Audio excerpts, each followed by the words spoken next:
Days after Peg Entwistle jumped from the Hollywood sign, a letter arrived at her uncle's house. It was from RKO Pictures, the studio that had just let her go. They wanted to offer Peg Entwistle a new film role. She had spent the entire summer of 1932 waiting for that phone call. Waiting in the house on Beechwood Drive, with an eyeline of the sign she would eventually climb. The call never came. RKO said nothing. And on the evening of September 16th, Peg told her uncle she was going to the drugstore. Her body was found 2 days later, in the ravine below the Hollywood sign. She was 24 years old. Then the letter arrived. Every account of Peg Entwistle's life quotes that letter as a cruel irony, lingers on it for a moment and moves on. Nobody asks the question the letter actually demands. If RKO was already writing to offer her work, what exactly were they doing while she waited all summer? The question was always there. The tragic muse asks it. Subscribe so it never goes unanswered again. That silence has a shape. We are tracing it now. Before the sign and the silence and the letter nobody followed. There was a 17-year-old girl on a Broadway stage who made another actress change the entire direction of her life. Millicent Lillian Entwistle was born in Port Talbot, Wales on February 5, 1908. She went by Peg. Her father, Robert, was an actor working the London stage, and she grew up in a world measured by curtain calls and rehearsal schedules, and the particular religion of people who believe that emotional truth must be earned before it can be delivered. The family crossed to New York when Peg was young, pulled by the gravity of Broadway and the professional connections her father had cultivated. It should have been the beginning of something stable. It wasn't. Her mother disappeared from her life early. According to records, Robert and his wife divorced in 1910 after an acrimonious separation, and Peg was told her mother had died. She hadn't. She was alive. Peg believed the lie for years. Then her stepmother, Loretta, whom Peg adored, died of meningitis in 1921. And in 1922, when Peg was 14, her father was struck by a car on a New York street and killed. 3 losses before she was old enough to vote. She was taken in by her uncle, Charles Entwistle. She did not collapse. She trained. By 17, Peg Entwistle was performing Henrik Ibsen on Broadway, playing Hedvig in The Wild Duck, a role that asks a young actress to carry the full weight of tragedy while appearing light. It is not a role given to uncertain performers. She carried it so completely that a teenager named Betty Davis, sitting in the audience that night in 1925, went home and told her mother, "I want to be exactly like Peg Entwistle." That girl changed her name to Bet. She went on to become one of the most celebrated actresses of the 20th century. And she credited Peg Entwistle for years, telling interviewers, "Before that performance, I wanted to be an actress. When it ended, I had to be an actress, exactly like Peg Entwistle." Sit with that for a moment. Betty Davis, inspired specifically and permanently by Peg Entwistle. That is not a footnote. That is a measure of exactly who Peg Entwistle was at the beginning of her career, before anything was taken from her. Between 1925 and 1932, she appeared in more than 10 Broadway productions. The 1927 hit Tommy ran for 232 performances. When she appeared in The Uninvited Guest, a production the critics largely dismissed, the New York Times singled her out anyway, noting that Peg Entwistle had given a performance considerably better than the play warranted. That specific kind of praise, where the reviewer remembers the actress and forgets the show, is not routine. It accumulates into a reputation. In 1927, she married a fellow actor named Robert Keith. He was 10 years her senior. She didn't know going in that he had been married before, that a previous wife and a young so, and existed information he had chosen not to share. She discovered it after the ceremony. That was the first thing taken from her without her knowledge, though it would not come close to being the last. The marriage deteriorated on the road. Robert's alcoholism moved from inconvenient to dangerous. According to accounts documented by Peg's biographer James Zirek, Keith attacked her physically in a hotel room, ripping handfuls of hair from her scalp as she screamed, until a house detective broke down the door to stop it. She filed for divorce in 1929, citing abuse and mental cruelty. She was 21 years old. The divorce became press coverage because both parties were known enough that their destruction was considered entertainment. Doors in New York began to close, quietly, without announcement, the way doors close in industries where reputation is currency and women pay a different rate than men. Robert Keith went on to continue working. He remarried in 1930 and his career recovered. He would eventually have a son, Brian Keith, who became a well-known actor. The machinery of Hollywood processed Robert Keith as an actor with a complicated private life. Processed Peg Entwistle differently. She kept building anyway. The Depression arrived in 1929 and by 1931 it was pulling theaters down like dominoes. Shows planned for seasons closing after weeks, contracts evaporating. She moved between New York and Los Angeles. She appeared in The Mad Hopes in Los Angeles alongside Billy Burke, and the reviews were warm. A Los Angeles Examiner critic praised her as presenting a charming picture of youth. She was not failing. She was grinding forward in worsening conditions on the strength of talent that kept generating decent notices even when everything around her was contracting. Then David O. Selznick came calling. RKO Pictures. A studio contract. Her first film role, a thriller called 13 Women. She broke her existing theater commitment to sign it. The Mad Ho. P.S. was heading to Broadway. She chose the film. At 23, with a decade of stage work behind her and a studio finally interested, that choice made complete sense. It looked like the door finally opening. It was the moment the question first appeared, unnamed, unasked, invisible. Nobody said anything. Nobody asked. And she had no reason yet to ask herself. To understand why the question was never asked, you have to understand what Hollywood was in 1932. Not what the movies looked like. What the structure was. The Big Five studios, RKO, MGM, Paramount, Warner Brothers, and 20th Century Fox, did not operate as competing businesses in any meaningful sense. They controlled production. They controlled distribution. They owned the theater chains that exhibited the films. They employed the critics who reviewed them through publications they influenced or owned outright. And they ran the trade papers Variety, The Hollywood Reporter, that reported on contract signings, contract terminations, and the movement of talent through the system. When a studio made a decision about a performer, the announcement of that decision went through channels the studio effectively controlled. There was no institution that stood outside this architecture and interrogated it. Peg Entwistle had been cast in 13 Women with a role that records suggest amounted to approximately 16 minutes of screen time. The film, a thriller starring Irene Dunne and Myrna Loy, went through post-production in 1932 under intense scrutiny from censors enforcing the developing Hays Code, which required Hollywood productions to meet evolving standards of moral suitability. The studio editor's cut. Peg Entwistle's 16 minutes became 4. A 59-minute film. For minutes of it hers. The question was obvious. That was the problem. If her performance was good enough to cast, if David O. Selznick himself had recruited her, if she carried the kind of reputation that made Bette Davis cite her as a transformative influence, then why were her scenes specifically the ones reduced to almost nothing? The Hays Code cuts affected the whole film. Other performers in 13 Women continued working after the film released. The specific question of why Peg Entwistle's contract was not renewed, while others from the same production moved forward, was never publicly examined. Because no one had standing to examine it. In 1932, an actress dropped from a studio contract had no mechanism for demanding an explanation. The Screen Actors Guild would not be formally recognized by the major studios until 1937, 5 years after her death. In 1932, a studio could terminate a contract without documented cause, without arbitration, without any obligation to the performer to account for the decision. The termination notice published in the trade papers was not a statement of reasons. It was a fact, presented as administrative routine, read by every producer and casting director in Hollywood as a signal. She is no longer an RKO player. That announcement reached rooms before she did.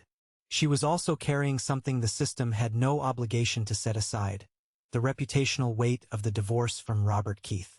The press coverage of that divorce had attached her name to difficulty and instability in the way that coverage tended to attach to women and not to men. Robert Keith's violence, documented in the divorce filing legally cited on record, was processed by the industry as his personal problem. Peg Entwistle's divorce from him was processed as her professional liability. Nobody asked who built that distinction. When the termination was announced in the trades, the studios, the agents, the critics, the producers, none of them had an interest in examining what the sequence revealed. The trade papers depended on studio access to function. Agents who might have raised questions would have burned standing they needed to protect other clients. The system was not malicious toward Peg Entwistle. It was simply designed to serve itself. And a system designed to serve itself is not designed to notice what happens to the individuals it processes. She was living on Beechwood Drive. The Hollywoodland sign was visible from where she slept. She spent that summer waiting for the phone that did not ring, literally in the shadow of the sign that had come to symbolize exactly what she had sacrificed everything to reach. The machinery that had processed her continued processing other people. The question sat in the record, in the gap between 16 minutes and 4, between the signing and the termination, between the announcement in the trades and the letter that would arrive too late. Nobody filed a follow-up. Nobody placed the facts side by side and asked what connected them. The question was obvious. That was the problem. Pull one thread and watch what unravels. The letter from RKO arrived at her uncle's house on Beechwood Drive after her body had been identified. The details that have been preserved agree on the basics. It was addressed to Peg, it came from RKO, it offered her a film role. According to accounts reported over the years, the role was that of a woman driven to her own destruction. Every retelling of Peg Entwistle's life quotes this as devastating irony. Terrible timing. One final cruelty added to a list that was already long. The letter gets mentioned, the tragedy is acknowledged, and the story moves on. Nobody asked what the letter actually proves. If RKO sent that letter, if someone at that studio at some point during the summer of 1932 concluded that Peg Entwistle was the right person for a role and wrote to offer it to her, then the contract termination was not a judgment about her ability. That is not a guess. That is a logical consequence of the letter's existence. You do not write to offer a role to someone you believe is uncastable. You do not address correspondence to someone whose career you consider finished. The letter proves RKO knew she was worth hiring. It proves they had concluded it in writing while she was still alive. Which means the first answer, she was not let go because she lacked talent, opens the second question immediately. Then what exactly was she let go for? Here is where the record stops being incidental and starts being a pattern. When the Hays Code censors cut 13 women, they were not operating independently. The decisions about what required cutting were made in negotiation between the censors and the studios. The studios had influence in those conversations. The specific choices about which scenes to reduce, which performers' footage to prioritize and which to discard, were not random. They were editorial. Someone decided that Peg Entwistle's 16 minutes could become 4. And then, shortly after, someone decided not to renew her contract. But someone else, writing a letter, decided she was right for a new role. These are 3 separate decisions. The first 2 moved against her. The third moved toward her. All 3 were made by the same institution in the same period about the same woman. The question they raise together is the one that has never been examined. Were the first 2 decisions connected? And if they were, connected by what? The record does not answer this directly. Cannot. The internal deliberations of RKO in 1932 are not a public document. But the record does show something that changes the shape of the whole picture. What Peg Entwistle had given up to sign with RKO in the first place. She had abandoned the Mad Hopes, a production heading to Broadway, to accept the RKO contract. David O. Selznick had recruited her specifically. He understood in recruiting her that she had a prior commitment. She broke that commitment to come to him. The Broadway theater world noticed.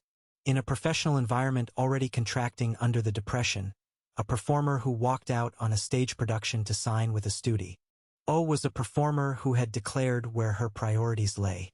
The doors that had been open to her in New York began reassessing. So when RKO terminated her contract, the termination did not simply close one door. It closed the door she had traded away everything to get through, and it had already closed the door she had traded away to get there. She had no film career. She had no clear stage career to return to. The trade announcement had preceded her into every room where either might have been possible. She was 24 years old. She had been working for 7 years. She had the notices, the credits, the documented admiration of Bette Davis. She had done everything a serious actress was supposed to do, and the system that had recruited her used what it needed, and moved on had left her with no visible path in either direction. The question the letter raises is not about irony. It is about knowledge. Someone at RKO knew she was valuable, knew it well enough to write her a letter, while she sat in her uncle's house on Beechwood Drive through June, through July, through August, within sight of the sign, waiting for the phone to ring. The letter was written. The phone was silent. That gap between what the studio knew and what it chose to communicate, between the letter in the mail and the summer it arrived too late to rescue, is where the full answer begins to take shape. Nobody asked. Ask the question directly, what did RKO know about Peg Entwistle's value, and when did they know it? And the first door opens immediately. She was not a gamble when RKO signed her. She was a known quantity. David O.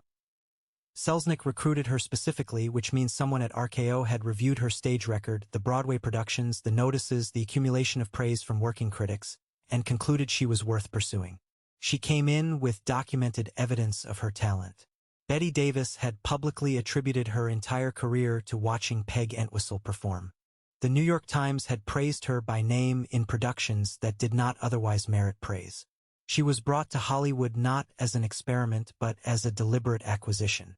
That conclusion, she is worth having, existed before the contract was signed. It is embedded in the act of recruiting her. What the first unlock reveals is not that she was talented. Everyone around her knew she was talented. What it reveals is that the studio system processed her as valuable when bringing her in, and as dispensable when letting her go, without any obligation to reconcile those two positions or explain the gap between them. The termination was not a correction of a mistaken hiring. It was a decision made with full information, producing an outcome that information should have prevented, and the structure of the industry made that outcome invisible. That door had been locked since the question was first suppressible. The first answer produces the second question immediately. If she was valuable, proven, documented, actively recruited, what specifically made her dispensable when the time came? This is where the second door opens onto something the first question could not reach. The architecture of accountability, or rather, its complete absence. In 1932, a performer terminated from a studio contract had no formal mechanism for requesting an explanation. The Screen Actors Guild would not be recognized by the major studios for another 5 years. No arbitration existed. No contractual obligation required the studio to document its reasoning or defend its decision to any external party. When RKO declined to renew Peg Entwistle's contract, the decision required no justification, to her representatives, to the trade press, to anyone. The termination notice in the trades was not a statement of reasons. It was a signal designed to be read by other industry players as information about availability. She was no longer contracted. That was all it said. The reason was THE Studios to keep, forever, behind a door that had no handle on her side. But here is what the second door opens. It wasn't only that no mechanism existed for asking.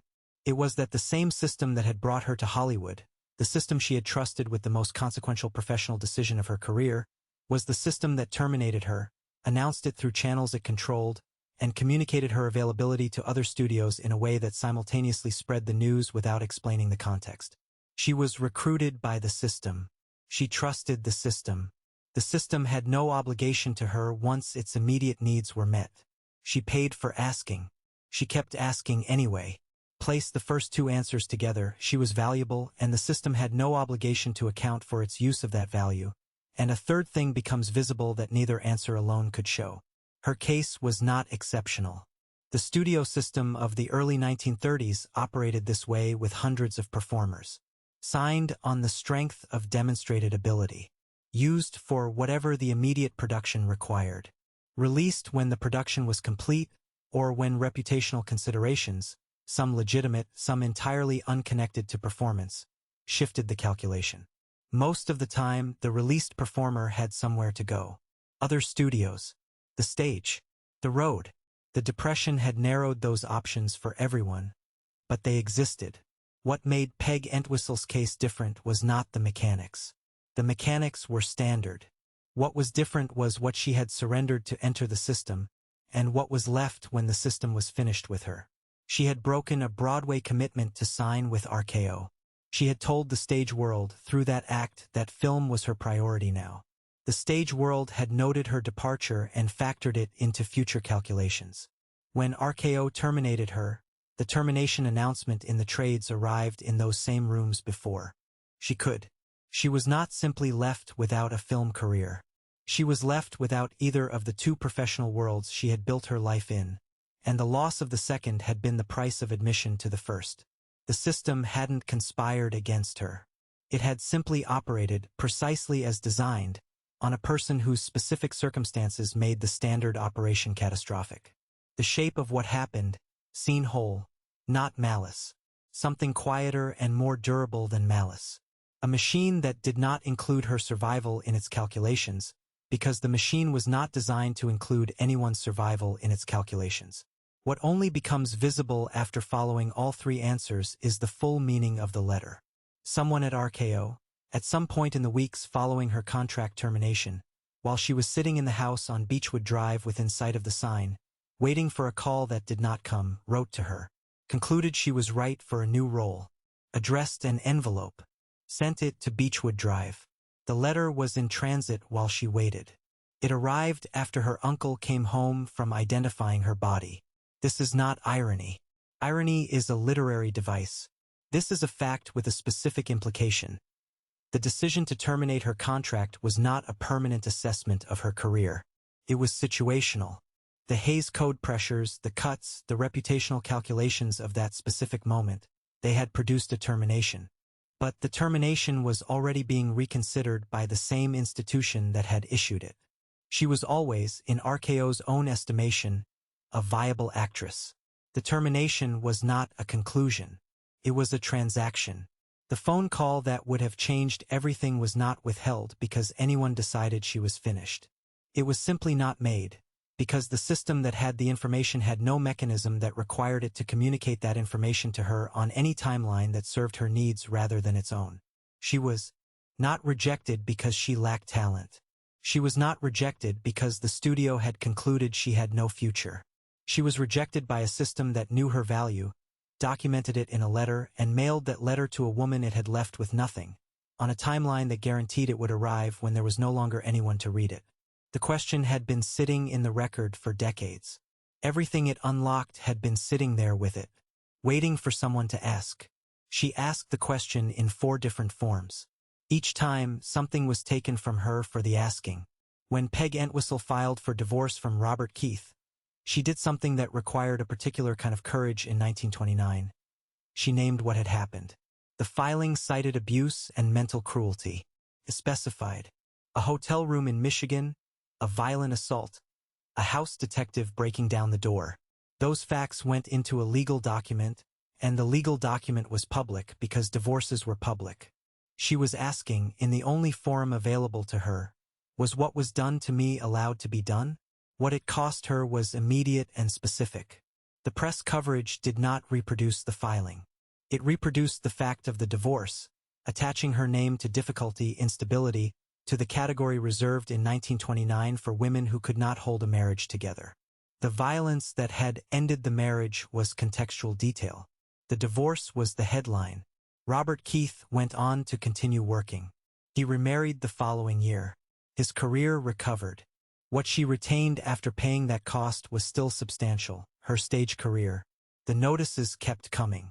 Productions kept casting her.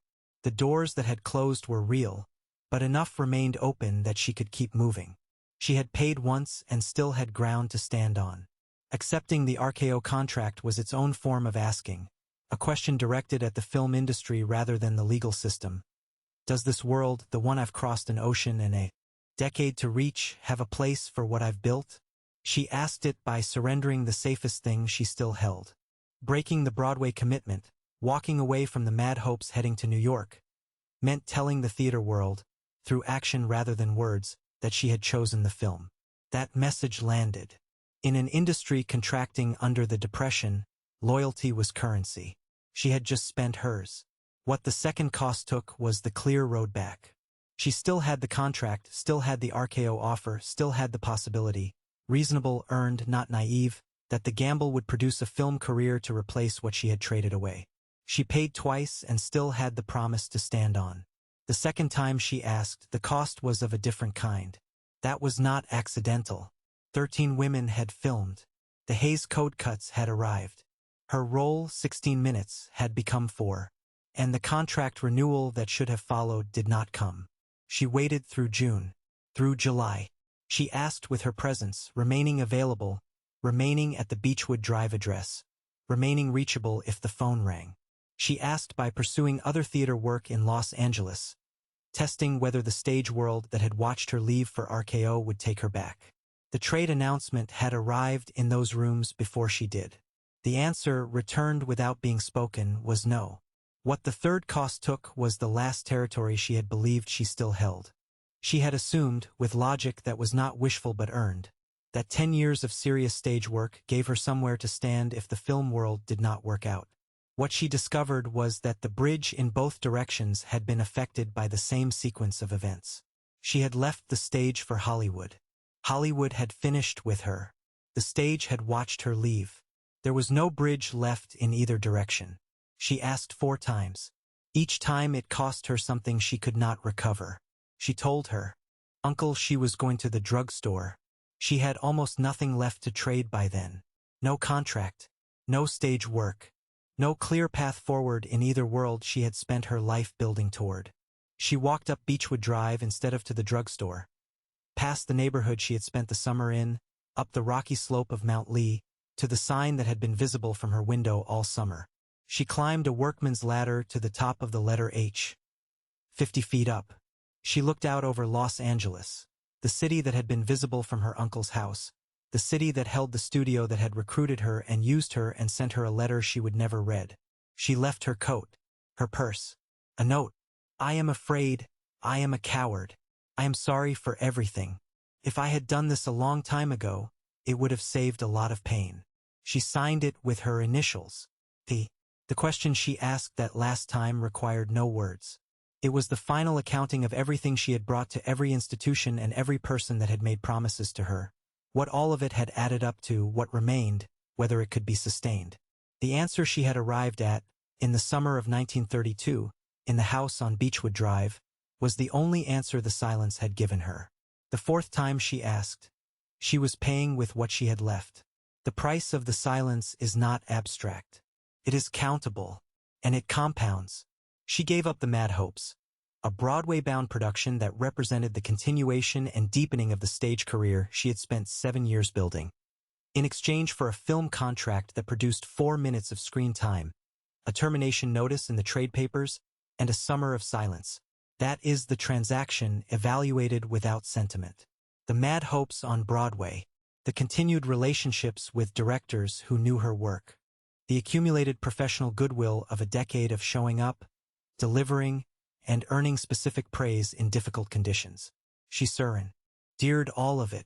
The studio, on its side of the exchange, risked nothing it could not afford to lose. It recruited a performer. It used her for a production. When the production's needs changed, it released her. The asymmetry of what each party had at stake was never stated because it never needed to be. It was built into the structure. Nobody asked at the time what RKO was actually committing to deliver. The contract was for a role, not for 16 minutes, not for a career, not for the bridge back to Broadway remaining open while she waited for a renewal that was the studio's to grant or withhold on whatever timeline suited it. She had brought everything. The studio had brought a letter of agreement and a termination option it never had to explain.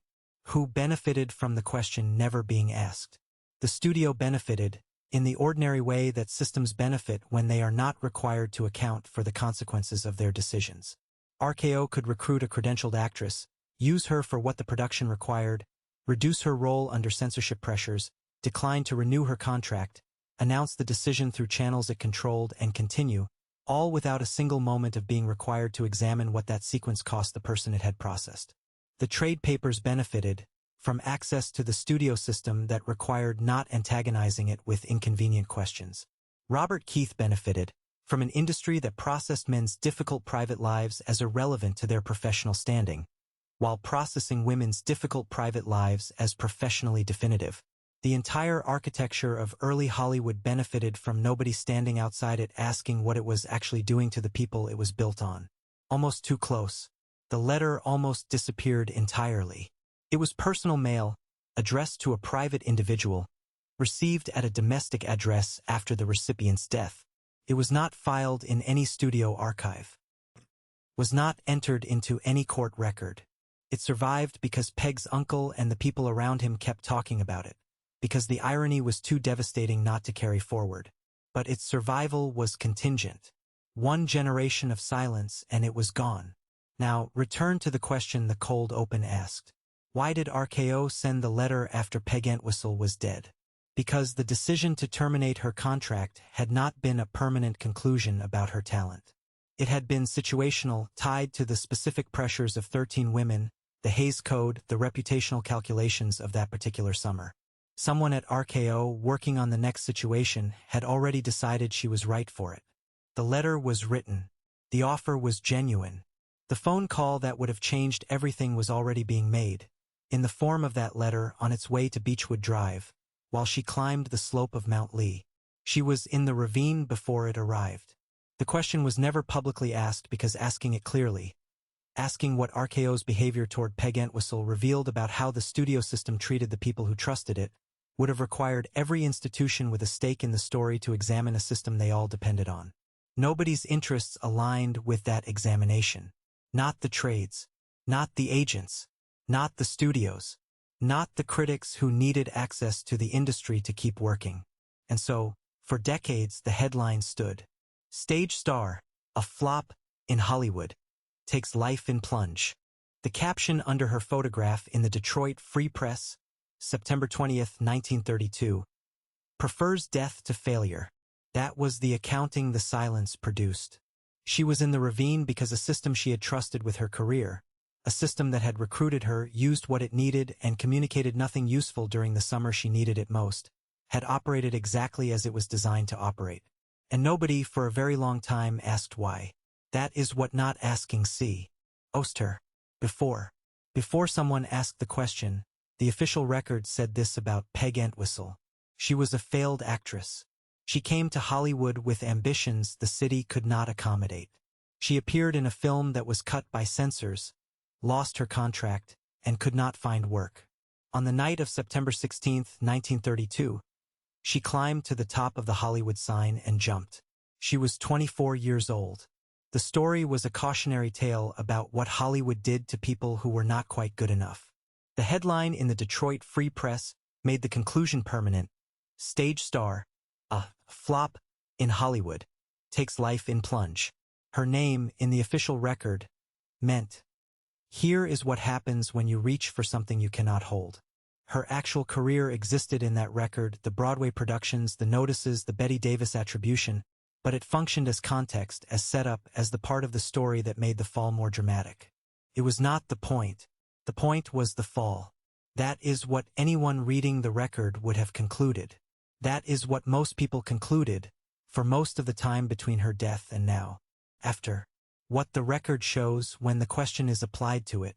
Peg Entwistle was a Welsh actress who debuted on Broadway at 17 and gave a performance that permanently altered the trajectory of one of the most celebrated careers in Hollywood history. She appeared in more than 10 Broadway productions over 7 years, earning specific praise in difficult conditions, building a reputation that attracted the attention of a major studio's production chief. She was recruited, specifically and deliberately, by David O. Selznick at RKO. She was cast in a film. Her role was reduced from 16 minutes to 4 by post-production decisions she had no authority over. Her contract was not renewed. She spent a summer waiting in a house visible to the sign. She died on September 16, 1932, and then a letter arrived from RKO, offering her a N.E.W. role. She was not a failure. She was a person whom a system had evaluated as valuable, used for its immediate purposes, released without explanation, and, here is what the letter proves, continued to regard as valuable in writing, while she waited in silence for a communication that would confirm she still had a place in the world she had given everything to enter. The gap between what the system knew and what it communicated, between the offer being written and the summer it arrived too late to change, is not a minor detail in her story. It is the whole story. The gap between the before and the after, between failed actress and person failed by a system that knew her value and communicated it too late. Peg Entwistle paid with everything she had. A stage career, a marriage, a decade of building in conditions that were working against her. For separate moments of asking whether what she had brought to the world was enough. She was 24 years old. She had been working for 7 years. The headline called it failure. The letter called it something else entirely. I found this question in the detail about that letter. One specific, irresistible fact, the offer that arrived after the body, that everyone quoted and nobody followed. I don't know why it wasn't followed. Maybe the tragedy was more useful than the question. Maybe the cautionary tale served purposes the investigation wouldn't. Maybe it was simply easier to let the headline stand than to ask what it was standing on. But the question was always there. And the answer was always there with it. In the trades, in the termination notice, in the Hollywood records, in the letter that her uncle held in his hands after identifying his niece's body at the foot of the sign she could see from her bedroom window. Why did RKO send Peg Entwistle a letter after she was dead? Because she was always worth hiring. They knew it. They wrote it down. They just didn't tell her in time.